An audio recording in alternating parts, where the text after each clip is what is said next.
सद्गुरू श्री ब्रह्मचैतन्य महाराज गोंदवलेकर यांचं प्रवचन 22 सप्टेंबर।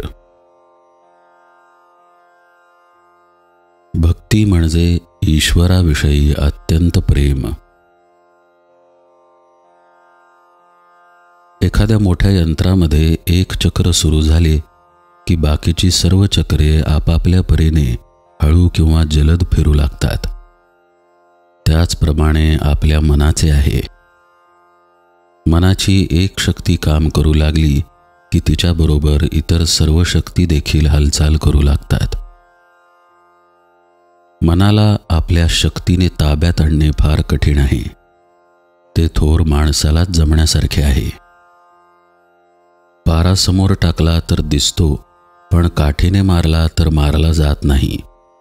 त्याचप्रमाणे मन आहे हे समजते, पण ते आवरता येत नाही। म्हणूनच भगवंताला शरण जावे। आरशावर घाण पडली म्हणून साफ करण्याचा प्रसंग आला।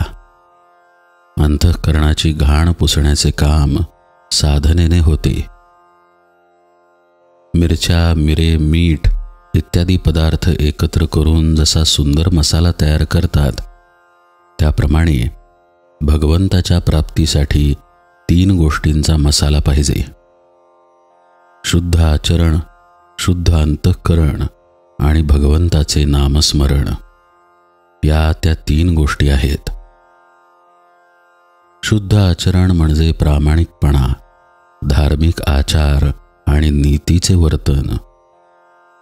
शुद्ध अंतःकरण म्हणजे अभिमान नसणे, द्वेष मत्सर नसणे आणि सर्वजण सुखी असावेत अशी भगवंताची प्रार्थना करणे।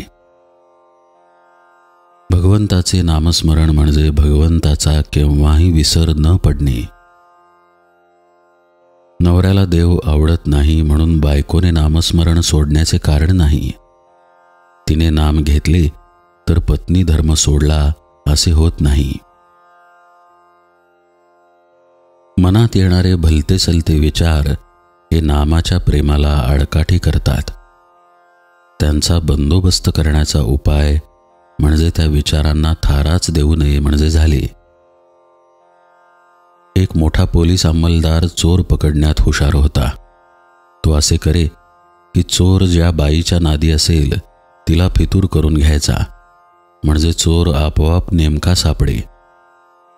त्याचप्रमाणे आपले मन जिथे गुंतते तिथे भगवंताला ठेवला की मन आपल्या ताब्यात आलेच म्हणून समजा। मनाचे संयमन करायला 2 उपाय आहेत। एक म्हणजे पातंजल योग आणि दुसरा म्हणजे भगवंताची भक्ती।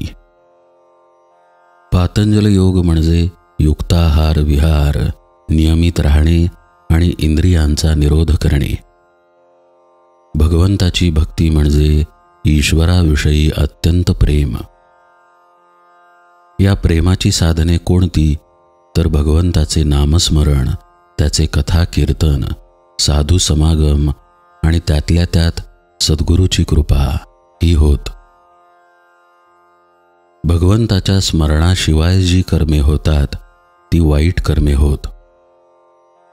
कोणताही खाण्याचा किंवा पिण्याचा पदार्थ भगवंताचे नाम घेतल्याशिवाय खायचा नाही असा नेम ठेवला तर नाम आपोआप येते।